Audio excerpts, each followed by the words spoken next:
Amigas, amigos, bienvenidos. Estamos en el programa La Voz de Nuestra Gente en este día especial, 31 de julio del año 2026. Ya es viernes y bueno, de manera muy anticipada, les deseamos que tengan todos un excelente fin de semana. En esta ocasión, aquí en el programa La Voz de Nuestra Gente, me da mucho gusto recibir a mi buen amigo, el profesor Víctor Sansores Fernández, con quien vamos a tener una amena plática, además muy interesante e ilustrativa, sobre lo que está pasando en la isla de Cuba, el panorama general de lo que se vive en Cuba. Y bueno, pues para ello le doy la muy cordial bienvenida al maestro Víctor Sansores Fernández. Bienvenido, profesor. Muchas gracias. Me da gusto verlo, maestro. Bueno, tengo que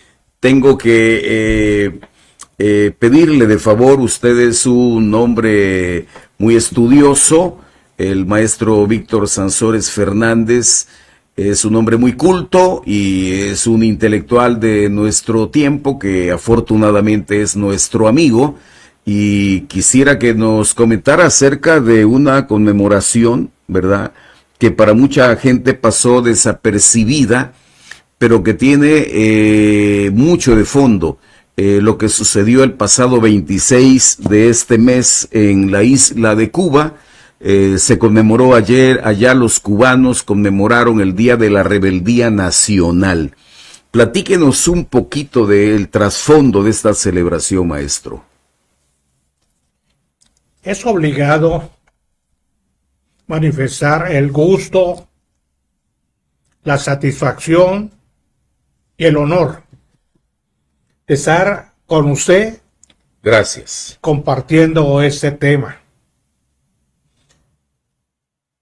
Porque reconozco que usted es un gran periodista. Gracias. Que se distingue por su honestidad profesional. Le agradezco, maestro. No quiero que pasemos inadvertido que nos acompaña el día de hoy el licenciado Moisés Magaña Reyes. Una persona convencida de los ideales de la Cuarta Transformación que compartimos, por lo cual he tenido el placer de invitarlo para que esté presente con nosotros. Bienvenido también a don Moisés Magaña Reyes, un hombre que también es un simpatizante activo de la izquierda en esta zona. Adelante, maestro. Estimado amigo Ignacio, en primer lugar, yo deseo manifestar que soy un ciudadano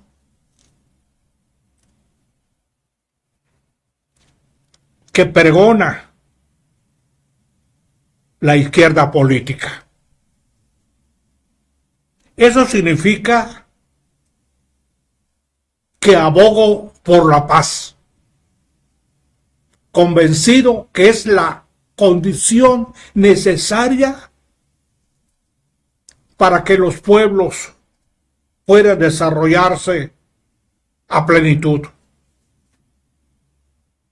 Y me opongo a la guerra, porque esta, además de devastar, generar mucho dolor, mucha orfandad, hay que decirlo, la guerra es un negocio para enriquecer a unos pocos. Ganancias enormes al vender armas para la contienda y grandes ganancias para reconstruir lo destruido. Como hombre de izquierda, abogo por la protección del medio ambiente. Tenemos que proteger a la naturaleza. Tenemos que recordar que los seres humanos procedemos del desarrollo de la naturaleza. Atender contra la naturaleza es atentar en contra de la supervivencia de los seres humanos. Por otro lado, me opongo a que países poderosos como Estados Unidos pretendan derrocar gobiernos independientes y soberanos para imponer otros gobiernos dóciles y obedientes a los dictados de Washington. Por esa razón, estoy aquí, para que recordemos que el domingo pasado, 26 de julio, fue el día de la rebelión nacional en la hermana República de Cuba y que se celebró también en varios países del mundo, México incluido. Eso se debe a que el 26 de julio de 1953, un grupo de jóvenes patriotas cubanos, dirigidos por el joven Fidel Castro Ruz, atacaron el cuartel Moncada para iniciar la guerra por el derrocamiento del gobierno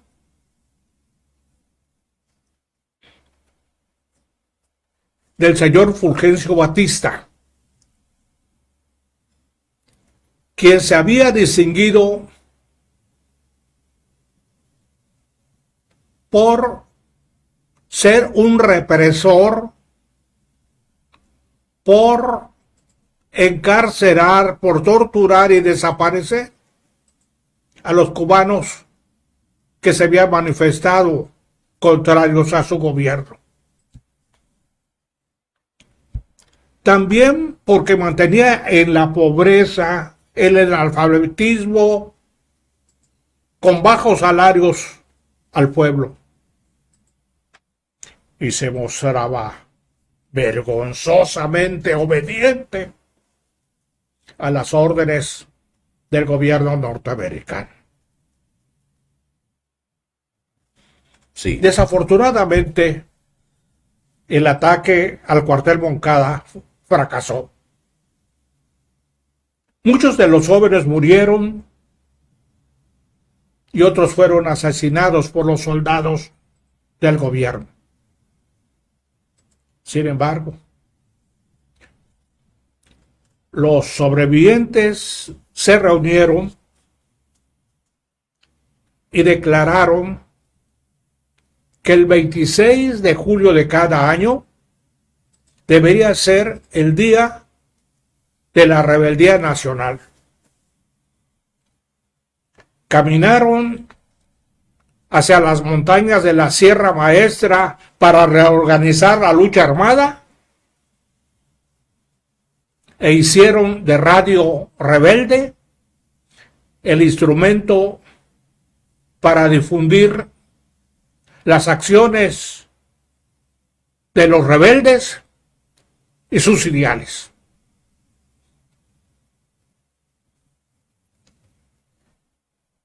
Como es lógico, Estados Unidos apoyó al dictador. Le proporcionó armas, asesores militares, le dio apoyo económico, político, diplomático y lanzó ataques políticos contra los rebeldes. Sin embargo, el pueblo cubano, consciente, apoyó la rebelión. Y tras 6 años de cruentas batallas, los rebeldes triunfaron. El 1 de enero de 1959, Fulgencio Batista llenó sus alforjas de dinero y salió huyendo a los Estados Unidos. Pocos días después, los rebeldes encabezados por Fidel Castro Ruz entraron triunfalmente a La Habana. El pueblo se volcó a vitorearlos. Los habaneros gritaron, aplaudieron, rieron y lloraron.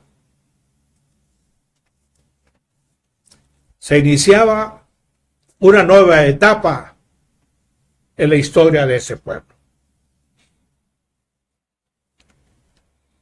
Se instaló entonces un gobierno dedicado a resolver los problemas urgentes de la población. Esto molestó a Estados Unidos, siempre partidario de los gobiernos que apoyan a los ricos en detrimento de los de abajo. Así que las hostilidades contra el nuevo gobierno se reproducieron y se estableció un bloqueo para aislar económica, comercial, diplomática y funcionalmente al nuevo gobierno.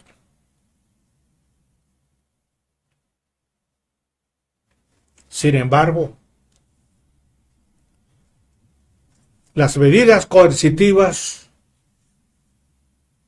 no desanimaron al nuevo gobierno. Y ante los ataques militares de Estados Unidos, el nuevo gobierno, la nueva administración cubana declaró el carácter socialista de su gobierno. Además, Cuba se convirtió en un símbolo para los países que en el mundo estaban luchando por lograr su independencia del régimen colonial. Y Cuba se convirtió en estandarte por su solidaridad y su disposición de ayudar a todos los países del mundo. En 1975, cuando la poderosa Sudáfrica atacó a Angola para impedir que allí se estableciera un gobierno similar al de Cuba, inmediatamente miles de soldados salieron de La Habana, cruzaron el océano, llegaron a África y codo con codo lucharon junto a los patriotas africanos. Después de más de 10 años de guerra, finalmente en 1988, Sudáfrica reconoció su derrota y se retiró.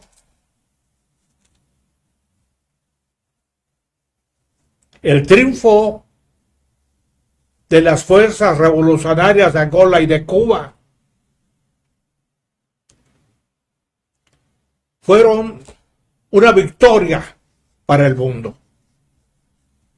Además,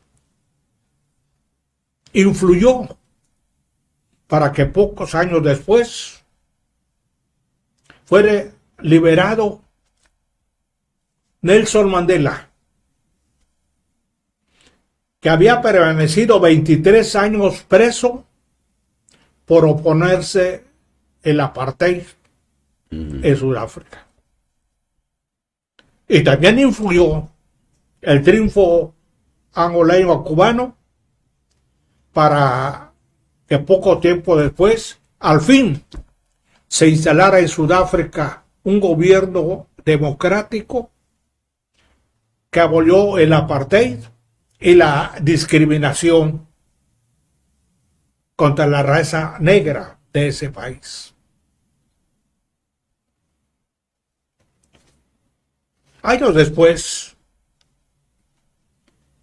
en África apareció una terrible enfermedad,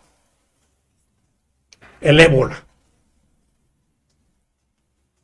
Pues sin pensarlo mucho, el gobierno cubano envió 500 médicos, enfermeros y especialistas a África.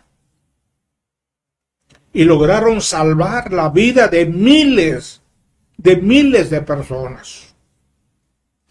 En momentos en que la ciencia no tenía cura para esa terrible enfermedad. Además, los maestros cubanos se difundieron en distintas partes y ayudaron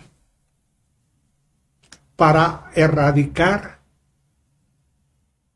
el analfabetismo en naciones como Honduras y Nicaragua.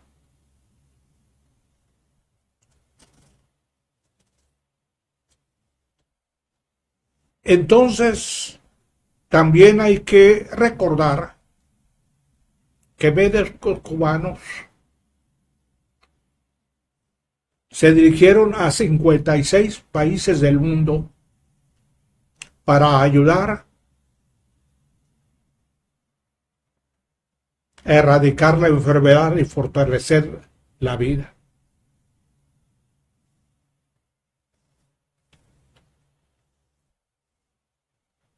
Algo que también creo importante mencionar: la Organización Mundial de la Salud reconoció el apoyo de Cuba en la lucha contra el ébola en África. Y la UNESCO, la Organización de las Naciones Unidas para la Educación, la Ciencia y la Cultura, reconoció que Cuba es una potencia por los servicios de educación, salud y deporte. Es una potencia Cuba en esos tres rubros, maestro. A pesar de las dificultades que le ha impuesto el bloqueo.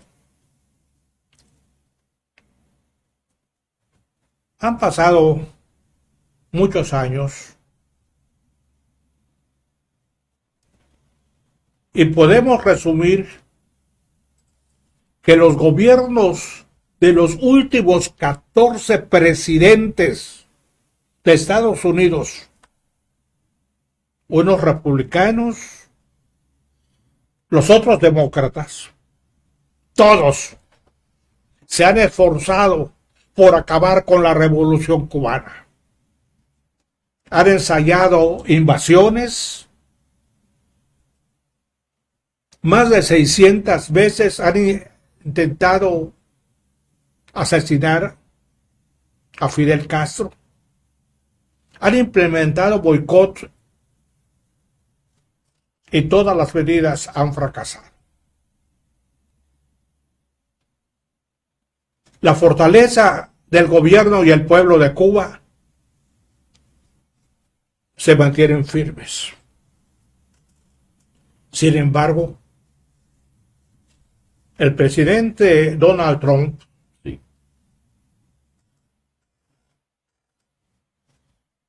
ha ordenado impedir que ningún barco llegue a Cuba con petróleo. Eso ha generado la falta de electricidad, apagones muy prolongados, dificultad para el funcionamiento de hospitales donde hay miles de mujeres embarazadas, ancianos y personas con serios problemas de salud. Las medicinas y los alimentos no se pueden conservar.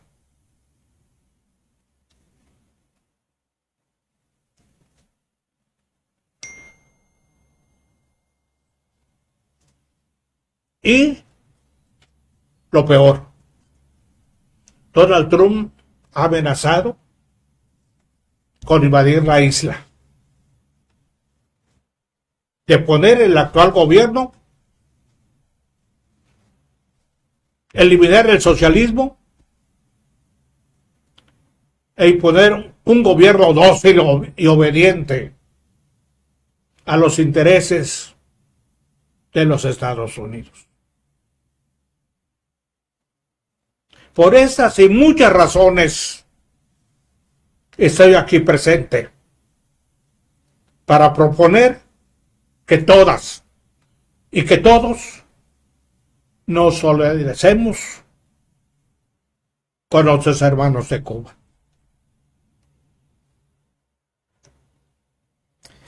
Maestro, hay gente que argumenta, hay gente que ha estado en la isla y argumenta que los ideales de la revolución cubana no satisfacen las expectativas de vida de los cubanos, que hay mucha pobreza, que las condiciones sociales son realmente complicadas para los habitantes de la isla y lo que pasa es que argumentan que no funciona ese gobierno.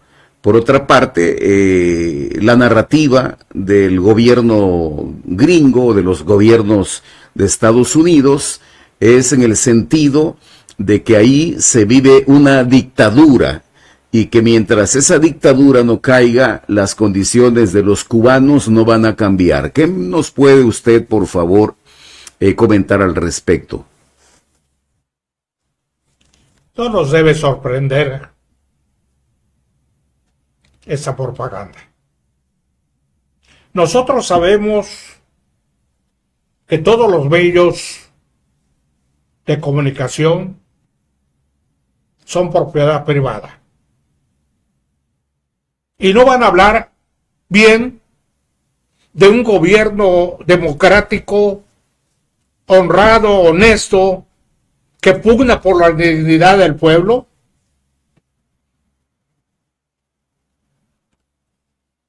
Tienen que expresar lo que los patrones y los dueños de los medios de comunicación les ordenan. Desafortunadamente, los comunicadores y muchos periodistas son trabajadores y tienen que decir lo que les ordenan. Así que no debemos sorprendernos que se diga que en Cuba hay una dictadura. Bueno, si hemos de aceptar que hay una dictadura,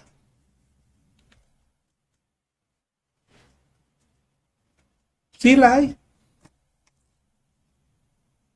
Pero la dictadura la ejerce el proletariado. La dictadura la ejerce el pueblo. La dictadura la gente, los de abajo. En Cuba, el gobierno manda obedeciendo al pueblo. Cuando van a haber elecciones, los ciudadanos se reúnen en cada barrio, en reuniones abiertas, y ahí se eligen los futuros candidatos a los puestos de elección popular. Y los electos tienen la obligación de informar y satisfacer las necesidades de sus representados. Sí hay dificultades.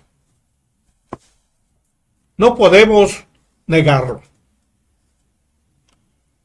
Yo estuve en Cuba en el 2015 y en el 2019. Y logré hablar con mujeres, con hombres, con artesanos, con taxistas, con maestros, con funcionarios, y pude percibir la realidad. Vi pasar a un discapacitado. Le pregunté a la primera persona que me encontré: oiga, en Cuba, ¿qué pasa con los discapacitados? Y me dijo: ay, señor, en Cuba ningún discapacitado se muere de hambre. Ninguno. Cuando menos tienen un plato de frijol y arroz. Entonces, no debemos de sorprendernos que desgraciadamente hay incautos que se sorprenden y son víctimas de manipulación y repiten mecánicamente mentiras respecto al tipo de gobierno y a la solidaridad del pueblo. Tiene que ver en las condiciones que imperan en Cuba con las necesidades de la población, muchas asignaturas que lamentablemente el gobierno cubano no ha podido atender. ¿Tiene que ver todo esto, maestro, con el bloqueo impuesto por Estados Unidos, ese bloqueo comercial, económico, que tanto ha afectado a otros países? ¿Esto también tiene que ver mucho con lo que está pasando en Cuba? Naturalmente. Se trata de un bloqueo criminal destinado a acabar a los cubanos con hambre. Cuba no puede adquirir alimentos, medicinas, insumos, crédito, tecnología, equipo médico. Hace varios años, el gobierno de Cuba había convenido la compra de un equipo muy avanzado y sofisticado a Suecia y pagó de contado. Cuando Suecia se disponía a mandar ese equipo necesario para los hospitales de Cuba, Estados Unidos ordenó y Suecia acató que no se vendiera el equipo. Entonces, hay que decirlo muy claramente: sin el bloqueo se hubiera demostrado que el socialismo es un régimen humanista, democrático y superior al capitalismo. porque este genera riqueza para unos cuantos y pobreza para los muchos que son sometidos a explotación laboral. Impera el capital salvaje, maestro. El capitalismo salvaje. Ahora, ya para finalizar, estamos en la recta final. Le quisiera preguntar qué opina usted acerca de quienes recriminan la ayuda humanitaria que envía el gobierno de México a los cubanos. El capitalismo nos forma en el individualismo y el egoísmo. Esos son los que se oponen a la ayuda humanitaria de México. Por el contrario, el socialismo forma humanísticamente a la gente en la solidaridad, en la fraternidad y en la hermandad. Hace algunos años, cuando el COVID comenzaba a asolar al mundo, 2020. transitaba un buque con más de 1,000 pasajeros. Procedía de Inglaterra y llegando al Caribe se descubrió que 5 de los pasajeros tenían COVID y 20 personas tenían calentura y la sospecha de que estaban desarrollando aquella enfermedad. Varios países, incluido Estados Unidos, se negaron a permitir que el barco desembarcara y atendieran a las personas.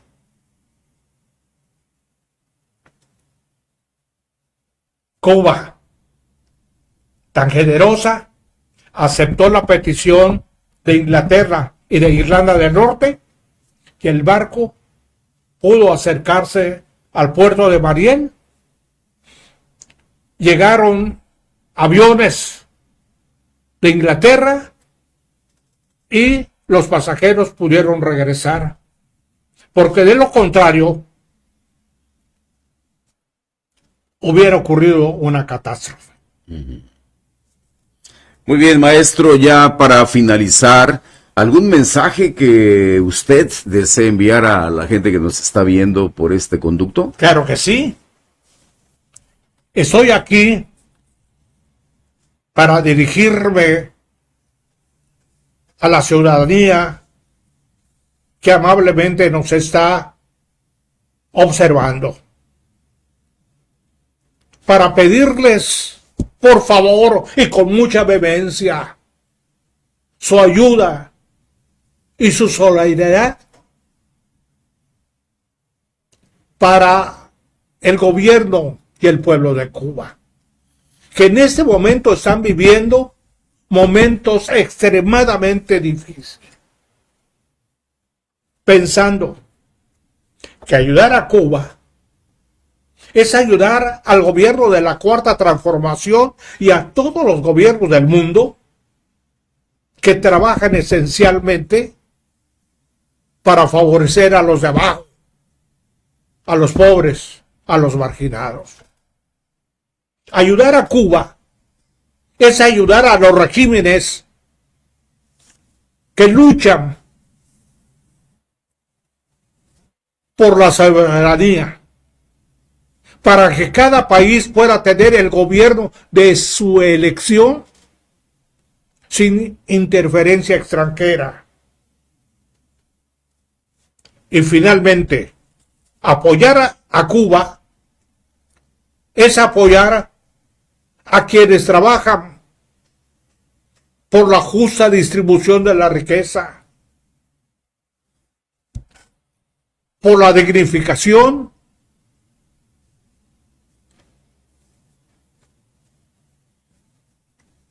y la libertad política, y así también por la justicia social. Muchas gracias. Muy agradecido, maestro, por habernos acompañado aquí en el programa en este viernes. Excelente tema. Lo vamos a invitar en unos 15 días para que sigamos hablando de estos asuntos que son importantes porque se tiene que ilustrar a la población acerca de lo que realmente está aconteciendo en lugares como Cuba, que lamentablemente están pasando una condición muy desesperante, pero está la mano amiga de Desesperante. México. Desesperante, sí, pero ahí está la mano amiga de México, maestro, como siempre. Le agradezco mucho. Bien, amigos, terminamos hoy el programa La Voz de Nuestra Gente, a nombre de todo el equipo de Cubo Multimedios. Gracias al maestro Víctor Sansores Fernández, a don Moisés Magaña, que nos está también acompañando aquí, a nombre de Jesús Yael y de todo el equipo de Cubo Multimedios. Gracias de todo corazón, deseamos que tengan todos un excelente y bendecido fin de semana, que la pasen muy bien.